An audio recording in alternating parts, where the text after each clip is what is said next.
The crisp November chill swept through Topeka, Kansas, in 2025, rustling the leaves across a town square where a crowd huddled under a canopy of red and gold oaks and a sagging banner reading America First Forum. The air buzzed with a restless hum of veterans in faded camo jackets, their medals glinting faintly. Moms clutching thermoses, their scarves fluttering. Teens sprawled on the grass, phones poised to snag the next big moment. They'd gathered on this brick-lined patch to hear Mike Pompeo, the former Secretary of State, whose pressed suit and booming voice turned the quiet plaza into a cauldron of charged expectation. The square, usually a sleepy spot for farmers' markets, thrummed tonight, the distant clang of a church bell weaving through the murmur of idling pickups. Pompeo's words rolled over the rustling strength, security, winning the fight abroad, his hands slashing the air like a general mid-briefing, his square jaw set with resolve. The crowd cheered unevenly, some pumping fists with fierce pride, others shifting with quiet unease, their applause a jagged pulse against the autumn dusk. Beyond the oaks, streetlights flickered on, but near the front, a small figure stood firm, her auburn curls bouncing faintly, a spark of quiet defiance glowing beneath her hazel, Aisa whisper against the roar. 8-year-old Ruby teetered on a bench she'd claimed near the stage, her scuffed boots dangling just above the bricks, a patched orange backpack slung over one shoulder. Her plaid dress green and brown against the muted sea of denim and wool flared like a beacon in the dimming light. Beside her, her uncouth, burly man with a graying beard and a flannel shirt kept his eyes on Pompeo, his hands stuffed deep in his pockets, his brow creased with a mix of grit and worry. Inside Ruby's backpack wasn't a doll or a candy bar, but a worn notebook, its pages a wild scribble of purple crayon planes, stars, questions she'd traced out under the glow of a bedside lamp. "You don't need to pipe up, Rubes," he'd grumbled as they'd left their clapboard house that evening, the porch creaking shut, his voice rough with fatigue. "He's big, real big." But Ruby's eyes had flashed, her grip tightening on her backpack until her knuckles whitened. "I gotta ask," she'd said, and he'd seen a sharpness in her he couldn't blunt, a sharpness honed by a letter she couldn't shake. 3 months ago, Ruby's world had tilted. Her cousin Jake, 19, all lanky limbs and goofy grin come home from his tour overseas, his last letter promising candy and a fishing trip crumpled in her drawer. She'd overheard her uncle and his buddies at the VFW hall, their voices low over beer cans. "Pompeo pushed those wars, said it'd keep us free," one had growled. "But now Jake's gone and we're still waiting." Ruby had sat on her porch that night, staring at the stars, wondering why the man on TV talked tough when Jake's chair stayed empty. Her uncle's tale-soft honor, shaping futures, of leaders who kept folks safe didn't match the silence in the house, the way his hands shook when he folded Jake's flag. She'd started scribbling in that notebook stick figure soldiers, question marks then words, short and bold, until they shaped the one she carried now, a challenge she'd tossed straight at Pompeo's polished shoes. Pompeo powered through his speech with a commander's swagger, military might, global threats, taking the fight to them, his suit crisp as he grinned, drawing hoots and ragged claps. He spoke of protecting our way of life, of honoring our heroes, his voice a steady drum of Con Vy Tyen. Ruby watched, her stillness uncanny amid the swaying crowd, her fingers tracing her backpack's frayed strap, her eyes tracking Pompeo's every move, the way his fists punched the air, the way his grin stayed wide, a mask she couldn't trust. The crowd stirred, some waving flags with zeal, others slumping against trees with a weariness born of long winters and lost kin. A veteran in the back adjusted his cap, muttering about VA cuts. A mom beside him hugged her thermos, her sigh thick with cold. But Ruby stood like a sentinel, her breath tight, her heart pounding as she waited for her shot. The moderatora, a wiry man with a clipboard and a shaky grin, called for questions, and the square jolted awake. Hands rosy, a farmer griping about trade deals, his growl thick with soil. A nurse asking about health care, her tone clipped. A retiree fussing over pensions, his voice quaking as he stood. Pompeo fired back with loud, polished flare stats about troop deployments, jabs at Biden's weakness, a nod to Kansas values. The crowd clapped politely, some whooping, others trading glances that hinted at doubts unvoiced, his answers bold but thin, like wind without roots. Ruby's uncle glanced at her, his beard twitching as he whispered, "You sure, Rubes?" But she shook her head, her curls bouncing, and hopped off the bench with a thud that pierced the hum.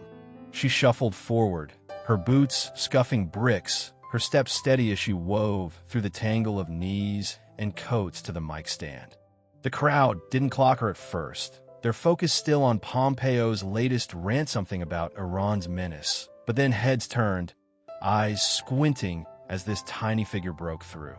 Whispers flared, "Who's that kid? What she got? She's awful small." Their voices a low rumble that grew as she planted herself front and center. She stood there, dwarfed by the mic, her orange backpack a shield against the swell of stairs. The moderator faltered, his clipboard trembling, his mouth opening to redirect, but Ruby raised a small hand, claiming her turn with a quiet grit that hushed the square. The chatter faded, a tense silence settling like frost on the oaks, every rustle and cough swallowed by the stillness. Pompeo paused, his head tilting, his sharp gaze softening with a flicker of amusement as he leaned on the podium. "Well, hey there, little patriot," he said, his drawl warm and teasing, a grin tugging his lips. "What's on your mind?" Ruby unzipped her backpack, pulled out her notebook, flipped to a page marked with a star, and took a shaky breath. "Mr. Pompeo," she began, her voice small but a whip. "You say you're keeping us safe, so why's my cousin Jake not coming home?" The words struck like a spark in dry leaves, clear and searing, splitting the calm with a truth too raw to sidestep. Pompeo's grin froze, his eyes widening, his hands gripping the podium as the crowd gasped a sharp, collective inhale that sucked the air dry. His face, a bastion of steel and swagger, crumpled shot car VYing lines across his brow, unease flickering in his stare, a crack he couldn't mask in that moment. An 8-year-old had shaken him to his core. The silence stretched, cold and heavy, a storm brewing in the Topeka square as Ruby's question hung there, its simplicity slicing through Pompeo's rhetoric. It wasn't just a kid's curiosity, it was a shard of reality piercing his platform's heart, a plea scrawled in crayon that demanded more than bluster. The oaks swayed faintly, casting jagged shadows across the bricks, as if the square itself held its breath under the weight of her words. Pompeo stood rooted, his knuckles whitening against the podium, his polished shell fraying under a scrutiny he hadn't braced for in any briefing or cable hit. His eyes darted to the crowd searching for a lifeline, stalling for a grip then snapped back to Ruby, who stood firm, her notebook clutched like a blade, its purple scrawl a quiet cry against the loss she couldn't unfeel. The square's buzz dissolved, every rustle of a scarf, every clink of a thermos, every stifled breath drowned by a hush that throbbed with her challenge. This wasn't a protester's jab or a reporter's trop, it was a little girl's truth, its honesty a spotlight on a man who'd built his name on might, and it burned brighter than he could bear. Ruby didn't flinch. Her boots stayed planted, her hazel eyes unyielding, daring Pompeo to answer not with platitudes, but with something real. Her uncle sank lower beside the bench, his flannel slipping as he rubbed his beard, caught between pride and dread for the fire his niece had lit. Whispers flared, "She's got him there. What's he gonna say?" "That's a stumper." Their voices a low, urgent buzz that swelled and hushed as the moderator waved them down, his clipboard shaking like a leaf in the wind. Pompeo cleared his throat, a rough growl breaking the quiet, and smoothed his tie, a reflex, a tether he clung to as the crowd waited. "Well, that a big one, isn't it?" he said finally, his drawl quieter now, stripped of its rally roar, the swagger fraying into something unsteady. The crowd leaned forward, their bodies a sea of tilted caps and wide eyes, sensing a fracture in the man who'd steered nations, a crack that widened with every second he struggled to fill. He took a deep breath, his chest VYing under his suit, and met Ruby's unflinching stare with eyes that flickered just for a moment with something unguarded doubt, perhaps, or a truth he'd dodged.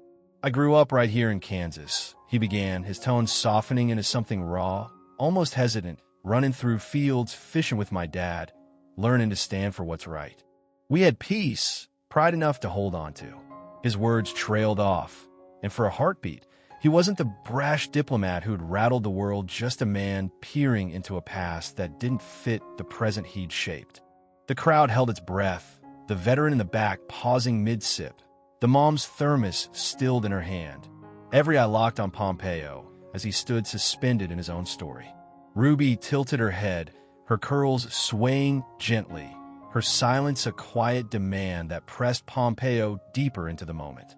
"I've got family own kids," he continued, his voice steadying but laced with a tremor he couldn't hide. "Then my rockball games, bedtime stories. But 2 years back," he faltered, his throat bobbing as he swallowed hard, his hands tightening on the podium until the wood groaned. "My nephew, Sam, was 20, didn't make it back from a mission I'd greenlit. I told his mom it was for freedom, thought my reason stood tall. But hearing you, Ruby," his voice broke, a sharp, brittle crack that echoed across the square, and he looked down, blinking hard against the tears welling in his eyes, his bold mask slipping as he fought to steady himself. The crowd gasped, a jagged wave of shock and empathy that rolled through the bricks like a gust over the plains. A nurse in the front pressed a hand to her chest, her sob muffled but piercing. A veteran muttered "Lord" under his breath, his metals clinking. A teen in the back lowered his phone, his eyes glistening as he nodded slowly. Ruby's uncle looked up from the bench, his beard trembling, a tear streaking down his cheek to drip onto the bricks, Leah VYing a dark spot that spread like ink. Pompeo's words weren't just an answer, they were a confession, a crack in the armor of a man who'd built his name on resolve, and they landed with a force that shook the square to its roots.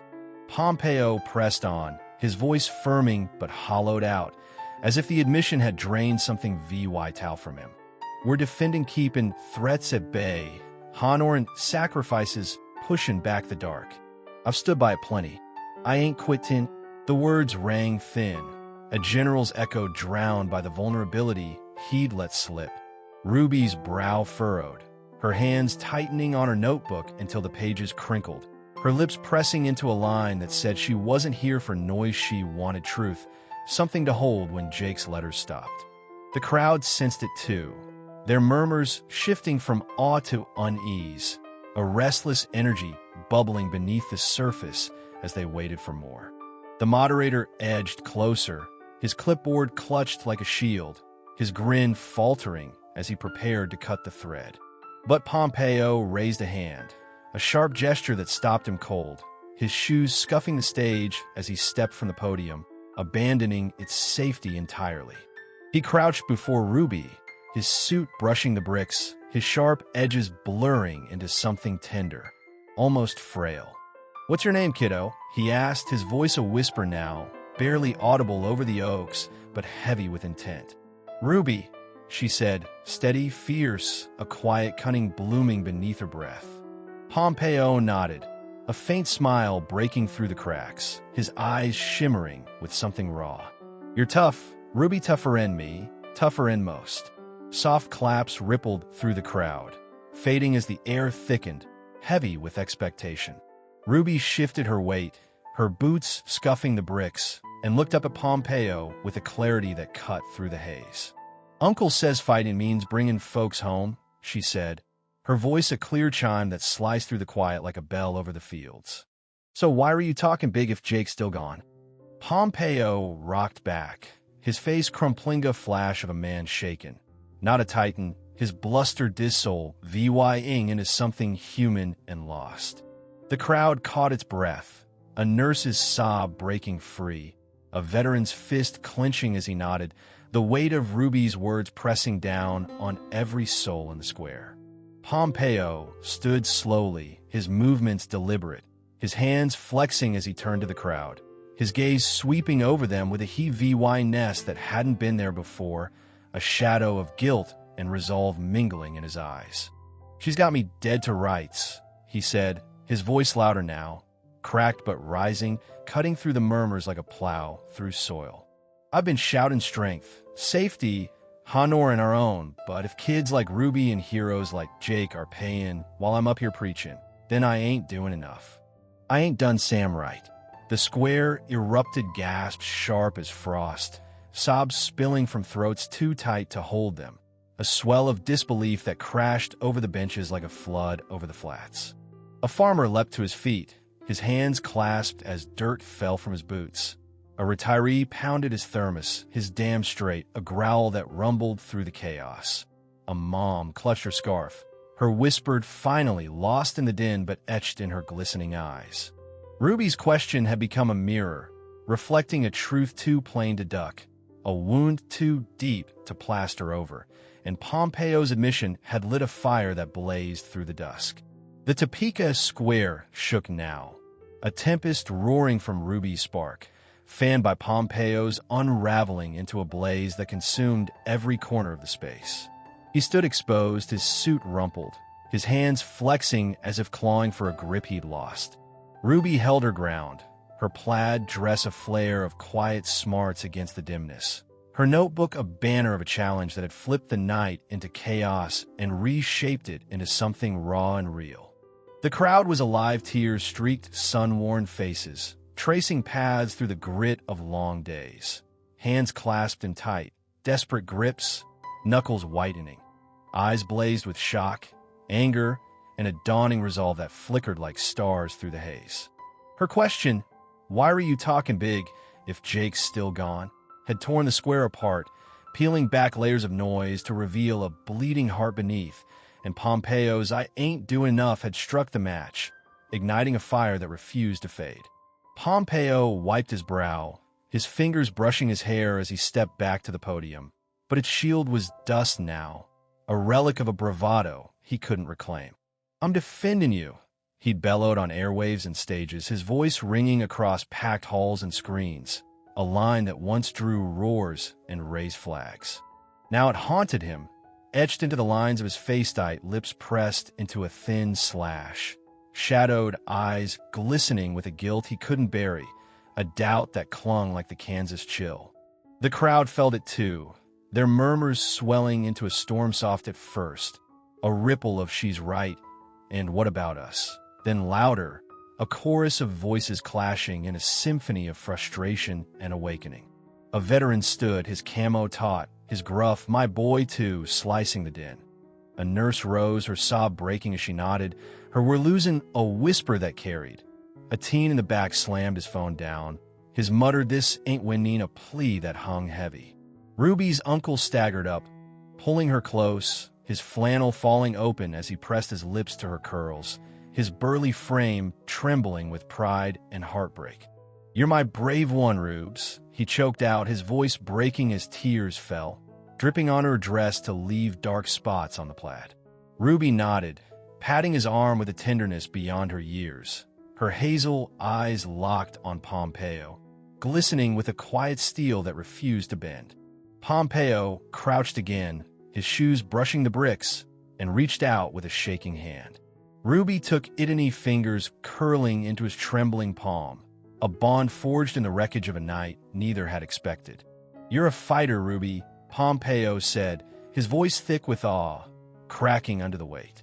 "Don't ever stop a skin, hear me?"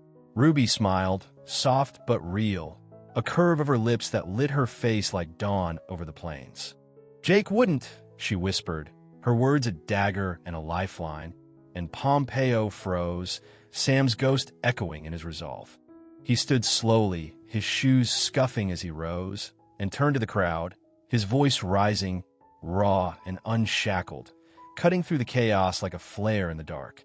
"This ain't just my reckoning," he said, fierce and trembling, his hands slashing the air as if to carve the words into the oaks. "It's ours, all of ours. Kids like Ruby see through the noise while we strut and shout, while we dodge the real cost breaking him down. She's shaking meso. Why ain't we shaking this mess together? Why are we losing Jake's when we can bring him home?" The square exploded applause, thundered like a squall. Shouts tore from throats raw with emotion, Boots stomped as people leapt up in a swell that shook the ground. A nurse stood, sobbing, clapping until her hands bruised. A veteran pounded his fist, his damn right a growl that rumbled through. A mom lifted her thermos, her yes, a chant that wove into the roar. Strangers embraced veterans with retirees, moms with teens' voices clashing in a cacophony of "We've got to fix it, this is on us, no more talk," and Ruby stood with her uncle, a fragile spark, now a blazing torch lighting the night. Pompeo raised both hands, stilling the storm with a gesture that trembled but held, his face a battlefield of ruin and fire, cheeks streaked with sweat, eyes alight with a purpose that burned through the dusk. "Tomorrow, I'm back in the game," he said, steady but shaking with resolve. "Not just to preach, him sitting with kids like Ruby, families like yours, veterans, workers, all of you we're figuring this out together. Fighting ain't noise, it's truth we live, and I'll be damned if I don't start now." The crowd roared, a tidal wave lifting the sky, collapse sharp as thunder. Cheers ragged with hope, tears streaming down, faces lifted in defiance and unity, and Ruby's uncle hoisted her onto his shoulders, her plaid dress soaring as she waved her notebook like a flare against the dusk.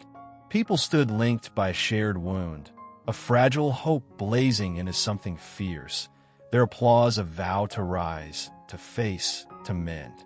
As Pompeo stepped back, his shoulders slumped but his eyes burning, the square pulsed with a truth that wouldn't fade. An 8-year-old had shaken a giant, not with guile, but with a question too true to duck. "Thank you, Ruby," he said, lost in the din, "for shooling us all." Ruby nodded, curls bouncing, and whispered to her uncle, "Jake be proud, right?" He hugged her tight, tears soaking her dress, his voice a broken sob of love. "So proud, Ruby, so proud," he'd cheer. The lights dimmed, but the fire didn't. People lingered, plotting, changed, a community forged in a little girl's smarts, her voice echoing beyond the oaks to a nation watching. If an 8-year-old could cut through the noise, so could we.